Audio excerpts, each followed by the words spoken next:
পিকনিকে নাচানাচি করতে গিয়ে 3 কেজি খাসির মাংস ঝোল সমেত ফালাই দিছে গো। তোমরা কি আর আমারে খাসির মাংস খাইতে দিবা না বলো তো? তোমরা আমার খাসির মাংসের ভিডিওটা এত ভাইরাল কইরা দিছো বলে 3 কেজি খাসির মাংস নিয়ে চলে গেছে পিকনিকে। ভাবছিলাম আমি খাওয়াবো সবাইকে খাসির মাংস ফ্রিতে। কি হয়েছিল সেই ঘটনাটা দেখতে হইলে গোটা ব্লগটা দেখতে হইব। আমাদের গাড়ি চলে আসে আর আমরা সবাই মিলে গাড়িতে উঠে গেছি। গাড়িতে ওঠার ঠিক 2 মিনিট পরই না আমার ঘুম পায় যায় আর আমি ঘুমায় পড়ছিলাম। আর হ্যাঁ, তোমাদেরকে তো বলতেই ভুলে গেছি যে আমরা যাচ্ছিটা কোথায়। আমরা যাচ্ছি পিকনিকে। পিকনিক কথাটা শুনে কিন্তু কেউ অবাক হয়ে না, কারণ জানো তোমরা সবাই তৃষা মানে ইউনিক সবকিছু। কখন যে গল্প করতে করতে রাস্তার সুন্দর আবহাওয়া দেখতে দেখতে আমাদের পিকনিক স্পটে পৌঁছে গেলাম, বুঝতেই তো পারলাম না। আর হ্যাঁ, তোমরা কি আমার মাকে নোটিস করেছো? লাগতাছে না আমার মারে হিরোইন। আমি গরুটা আমার মারে গোটা দিয়ে আর স্টাইল বের করে দিত। যাইতে যাইতে আমাদের টিফিন রেডি হয়ে গেল। টিফিনে ছিল একটা কলা, একটা ডিম আর একটা কেক, তার সাথে ছিল একটা গোল মিষ্টি। টিফিন শেষ হইতে না হইতে দেখি আমার বাবা 1 হাঁড়ি চা বানাইতেছে। আর আমরা সেই সুযোগে ভাবলাম পিকনিক স্পটটা একটু ঘুরে দেখি। আর সেখানে গিয়েও আমার একটা ভালোবাসার মানুষের সাথে দেখা হয়ে গেল। আর একটু ঘুরে এসে দেখি সবাই সবার মতো কাজ করতেছে। আর আমার বাবা 3 কেজি খাসির মাংস ধুইতাছিল। বাবাকে ডিস্টার্ব না করে আমি 2 গ্লাস চা বেড়ে নিলাম।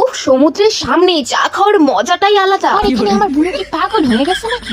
মাইয়া কি করতেছে? যাক, আমি তো পিকনিকে এসে খুব মজা করতেছি। আর এখানে আমার মাসি মা সবাই মিলে হুড়কা ড্যান্স, বিশেষ করে আমি আর আমার মা। আর কিছু বললাম না, সবাই নাচের মধ্যে ব্যস্ত রেখে আমি চুপ করে 2টা খাসির মাংস খাই নিছি কষানো। আর এখানে আমার মাজা করলো গো, আমার মাজা করলো, সর্বনাশ কইরা দিল গো। আমার বাবা 3 কেজি খাসির মাংস একাই রান্না করতেছিল গো। আমার বাবারে ওখান থেকে ঠেইলা নাচার জন্য নিয়ে আসলো।